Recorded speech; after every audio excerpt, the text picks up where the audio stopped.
Tapi kita harus butuh tempat yang representatif, lapangan terbuka, dan juga support dari pemerintah agar lomba layang-layang ini juga menjadi tradisi tahunan di daerah Depok juga orang lain. Harapannya pertama, layang-layang itu sebagai olahraga tradisional ini tetap lestari, tetap ada. Kemudian layang-layang itu juga bisa dimainkan secara modern. Yang ketiga ada di lingkungan.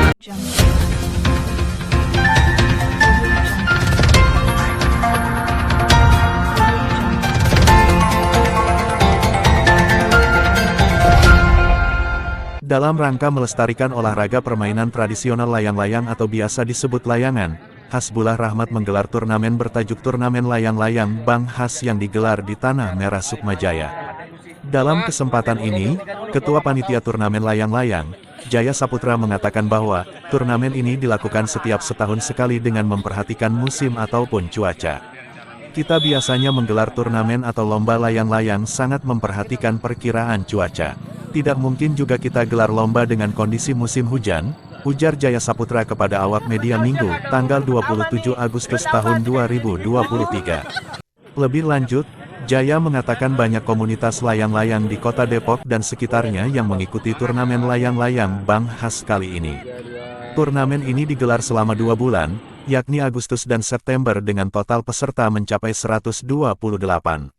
Peserta turnamen berasal dari kota Depok, Bogor, Tangerang dan Jakarta, kata Jaya. Melalui turnamen ini, dirinya berusaha melestarikan permainan tradisional daerah hingga tetap eksis sampai kepada generasi selanjutnya. Kita secara swadaya, masih secara mandiri menyediakan sarana-prasarana untuk setiap turnamen yang digelar. Alhamdulillah, turnamen kali ini kita disponsori oleh Bang Has, tuturnya. Di kesempatan yang sama, anggota DPRD Provinsi Jawa Barat, Hasbullah Rahmat sangat mendukung turnamen layang-layang. Selain menjalin silaturahmi, dalam turnamen layang-layang juga menjaga kelestarian permainan daerah. Hari ini kita bekerja sama dengan Persatuan Layang-Layang Kota Depok untuk menggelar turnamen layang-layang. Dengan harapan di Kota Depok, turnamen seperti ini bisa digelar setiap tahun, ucap Hasbullah Rahmat.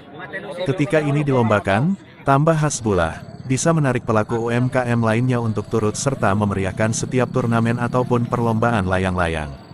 Ini bisa menjadi potensial dalam bidang pariwisata lokal yang ada di Kota Depok.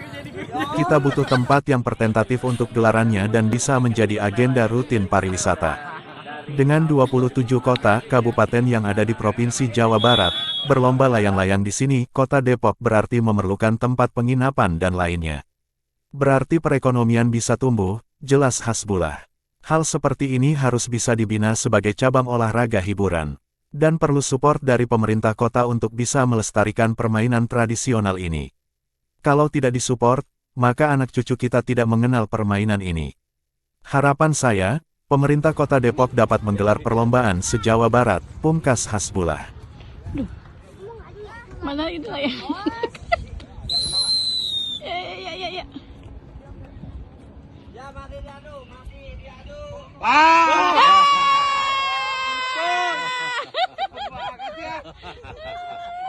Hari ini Bang, bisa Ya, hari ini saya sengaja bekerja sama dengan Perla Kota Depok, Persatuan Pengurus Layang-Layang Kota Depok, menggelar turnamen Bang Has Cup.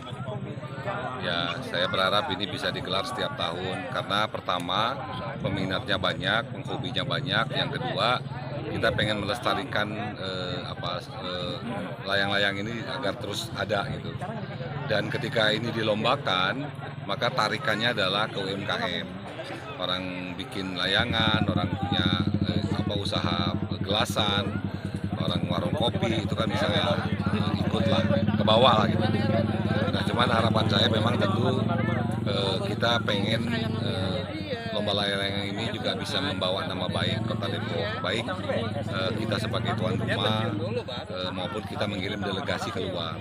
Nah, mereka kan berangkat sering ke lomba-lomba di luar bersama Kota Depok. Tapi kalau ini bisa di-maintain oleh pemerintah, kan lebih bagus lagi bahwa Kota Depok juga siap katakanlah menggelar lomba layang-layang tingkat provinsi Jawa Barat, ya kan. Dari kota kabupaten, 27 kota kabupaten bisa hadir ke Depok untuk lomba layang-layang. Atau sebaliknya delegasi Perla berangkat ke kabupaten kota di Jawa Barat untuk ikut lomba layang atas nama Kota Depok. Nah tentu harus dibina, kan ini di bawah Kormi kan sebenarnya kan olahraga cabang olahraga hiburan gitu kan. Tapi kalau ini nggak kita support, maka anak cucu kita nggak akan pernah bisa melihat atau menemukan lagi perlombaan layang-layang gitu. Maka saya terpanggil mensupport mereka untuk menggelar turnamen ini. Insya Allah tiap tahun kita akan gelar lah, ya. Kalau dengan pariwisatanya Bang bisa nggak meningkatkan? Bisa. Ini kalau kita gelar setingkat Jawa Barat, ini kan dari 27 kota kabupaten kan datang delegasi. Dan delegasi datang kan harus nginep, harus makan, ya kan? Nggak mungkin dia ke sini tidak makan kan? Itu sebenarnya potensial, gitu. Tapi kita harus butuh tempat yang representatif, lapangan terbuka, dan kita juga butuh support dari pemerintah agar lomba layang-layang ini juga menjadi tradisi tahunan di daerah Depok, sehingga orang lain juga akan setiap tahun pasti akan dia datang ke sini, menjadi kalender pariwisata rutin sebenarnya. Ini loh menarik loh ini. Saya sendiri hobi main layang-layang. Saya kira ini lomba yang sangat murah, menarik, merayat, tapi penuh dengan seni gitu. Harapannya Bang? Ya harapan saya tentu ini kan disupport oleh pemerintah kota bisa menggelar event turnamen setingkat Jawa Barat, gitu. Lomba layang-layang setingkat Jawa Barat yang disupport oleh pemerintah Kota Depok, itu cakep, gitu.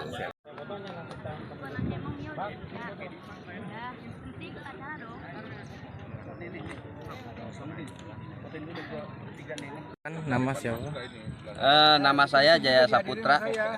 Sebagai apa Bang? Saya sebagai ketua dari komunitas Persatuan Layang-Layang Kota Depok.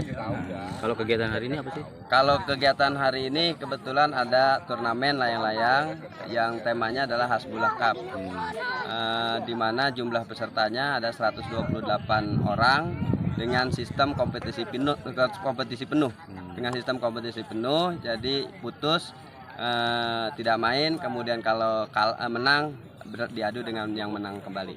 Jadi satu peserta satu layang-layang? Satu peserta satu layang-layang dengan cara kita sebelumnya dikentring atau diundi posisi atas bawah dan posisi kanan kiri. Bang bisa dijelaskan terkait itu Bang, Perla sendiri? Kalau terkait Perla itu komunitas layang-layang yang isinya adalah mereka-mereka yang hobi dengan layang-layang, terutama layang-layang berukuran 120 cm sampai dengan 135 cm. Itu dari berbagai daerah ya, khususnya untuk Perla Depok itu ada juga yang dari Bogor, dari Tangerang juga ada, kemudian dari Jakarta, dan dominasi sih memang warga dari Depok di 11 kecamatan ada. Jadi kalau yang sekarang turnamen ini layang-layang besar ya? Kalau yang sekarang turnamen layang-layang besar, ukurannya 120 sampai 135 cm. Disebutnya apa tuh? Disebutnya kita nyebutnya biasanya layang aja gitu. Nggak ada, kalau di Bandung kan mungkin ada bomber, kemudian ada ini, itu kan ukurannya lebih besar, atau ada layangan kecil. Kita layang-layang standarnya seperti itu di Perla. Kalau senarnya? Kalau senarnya kita menggunakan gelasan. Gelasannya itu dua jenis, ada yang matot, ada yang mulur. Tergantung dari mereka yang senang menggunakannya, ada yang menggunakan matot atau menggunakan mulur. Biasanya kita peroleh dari pengrajin yang ada di sekitar Jawa Barat, khususnya dari daerah Bandung, Sumedang, Garut, kemudian Tasik. Bang, di Perla sendiri anggotanya berapa? Jumlah anggota Perla itu sekitar ada 200 orang yang aktif, 200 orang dari berbagai wilayah yang tadi sudah saya sebutkan ya. Jadi ada 200 orangan itu kita buat grup untuk berkomunikasi baik melalui media sosial maupun secara langsung. Terkait itu Bang, bimbingan atau bantuan dari pemerintah? Kalau untuk bantuan pemerintah, kita memang pernah ikut serta dalam acara Pelangi. Kebetulan Pelangi di bawah naungan Kormi. Kita pernah ikut ke di tingkat provinsi Jawa Barat. Pertama di Kabupaten Subang, kemudian kita ke Garut, kemudian kita ke Sumedang, dan terakhir kita ikut seleksi Pornas ya, seleksi Pornas ke-7 yang diselenggarakan di Kota Bandung. di Kota Bandung.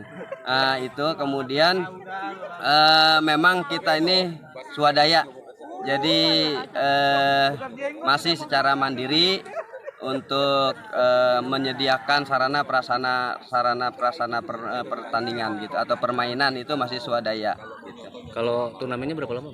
Kalau turnamen tergantung waktu ya, tergantung waktu dengan jumlah peserta. Kalau memang kita ada 32 peserta, ada 64, ada 96, 128 sampai terakhir pernah kami melaksanakan itu 512 peserta dengan waktu terlama 6 bulan. Memang itu kita pungut biaya pendaftaran sebesar 50.000 waktu itu dengan jumlah hadiah juara satunya 10 juta di Perla 4 itu. Kalau yang sekarang? Kalau yang sekarang ini kita karena ada yang mendukung dengan jumlah peserta 128, kebetulan kita memang memungut biaya juga sebesar 10.000 sampai 25.000. Itu tujuannya untuk mengumpulkan kas. Tapi untuk hadiah itu sendiri memang kita ada sponsor dari Pak Hasbullah dengan besaran 2 juta untuk juara 1, 1.500.000, kemudian 1 juta dan 500.000 untuk juara keempatnya. Berapa hari turnamennya? Rencananya kita adakan 2 bulan, bulan Agustus akhir ini dengan bulan September. Ya kalau dihitung minggunya karena kita mainnya cuma hanya Sabtu dan Minggu untuk turnamen resmi yang besar ini. Jadi sekitar kurang lebih 3 mingguan. Bang, terkait untuk pengrajin sendiri Bang, di Depok ada berapa banyak tuh Bang? Untuk pengrajin layang-layang di Depok khususnya kita itu di wilayah Tirtajaya ya. Di wilayah Tirtajaya memang masih kurang, masih baru ada sekitar 10 orangan atau 10 ya 10 tim ya yang membuat layang-layang. Ya biasanya kita itu terlebih dahulu pesan sama mereka dengan harga yang bervariasi mulai dari 10.000 sampai dengan harga 25.000. Untuk layangannya itu yang 10.000 itu polos biasanya atau belum bergambar gitu. Kalaupun kekurangan memang kita beli juga dari Garut dan Sumedang. Bang, harapannya apa sih Bang dengan perlombaan ini Bang? Harapannya pertama layang-layang itu sebagai olahraga tradisional itu tetap lestari, tetap ada. Kemudian layang-layang itu juga bisa dimainkan secara modern. Yang ketiga ada dukungan atau bantuan dari pihak-pihak yang mungkin peduli terhadap layang-layang, baik itu dari pemerintah maupun dari yang lainnya gitu. Oke, makasih.